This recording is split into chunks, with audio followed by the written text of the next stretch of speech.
शिरोळ तालुक्यात ऊस दराच्या आंदोलनामुळे वातावरण चांगलंच तापलंय।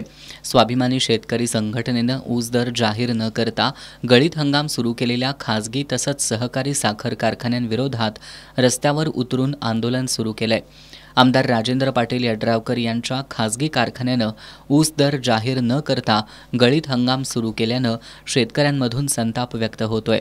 याच संतापातून मंगळवारी रात्रीच्या सुमाराला यड्रावकर इंडस्ट्रीजकडे ऊस घेऊन जाणारी ट्रॅक्टर ट्रॉली अज्ञातांनी पेटवली आहे। तसंच आंदोलन अंकुश संघटनेनं यड्रावकर इंडस्ट्रीजमध्ये गाळपासाठी येणारा ऊस रोखून गेटवर ठिय्या आंदोलन केलंय।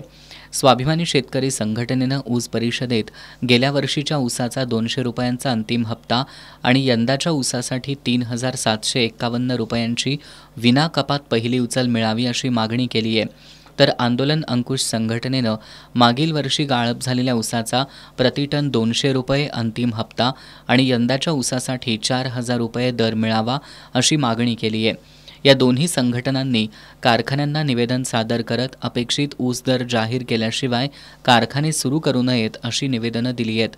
पण या निवेदनांची दखल न घेता काही कारखान्यांनी गळीत हंगाम सुरू केल्यानं या दोन्ही संघटना आक्रमक झाल्यात।